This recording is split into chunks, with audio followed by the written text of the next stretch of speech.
Red জিতে না blue জিতে।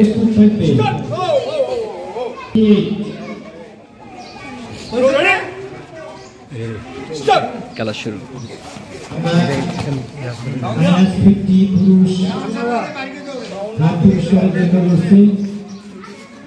পয়েন্ট নেওয়ার জন্য প্লেয়াররা খুব জোরে সোরে তারা আপ্রাণ চেষ্টা করতেছে। দেখা যাক, অল্প যেটা পয়েন্ট হলো না, অল্প যেটা পয়েন্ট। আবারও ফাইট ফাইট ফাইট। সম্ভবত blue bell point, blue bell point 2 point, blue bell 2 point, blue bell 2 point পেয়ে গেল।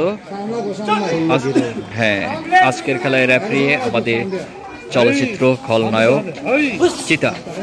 আজকের খেলা পরিচালনা করছে চিতা। অলরেডি ফাইট চলছে, খুব দুর্দান্ত ফাইট।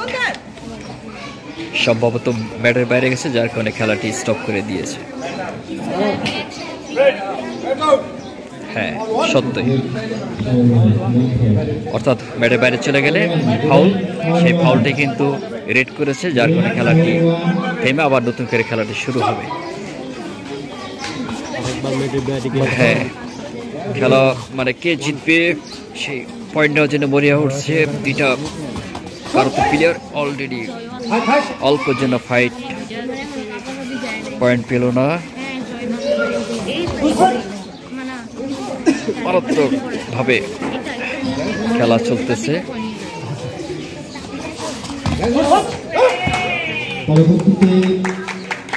আজকের খেলা ব্লু বেল আবারও পয়েন্ট 3 পয়েন্ট, মানে অর্থাৎ আগে 2 পয়েন্ট, এখন 3 পয়েন্ট, অর্থাৎ 5 পয়েন্ট ব্লু বেল এবং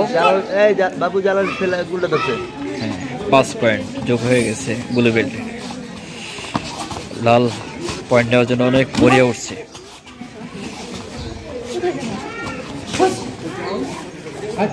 বাংলাদেশ ফাইটার কার্তি অ্যাসোসিয়েশনের উদ্যোগে আজকের এই খেলা কক্সবাজার ভেন্যু ওস্তাদ জাহাঙ্গীর আলম রিসোর্টে কিন্তু এই খেলাটি পরিচালিত হচ্ছে এবং বিভিন্ন জেলা থেকে বিভিন্ন জেলা থেকে টিম নিয়ে আসছে, ছাত্রছাত্রী আসছে এই খেলাতে অংশগ্রহণ করার জন্য। ইতিমধ্যে সকাল থেকে খেলা চলছে। আরেকটি জিতে গেল ব্লু বেল, কিন্তু জিতে গেছে ব্লু বেল, জিতে গেল ওস্তাদ জাহাঙ্গীর আলমকে বো করলো তারা এবং প্লেয়ার আজকের খেলা পরিচালনা করছে আমাদের চিতা।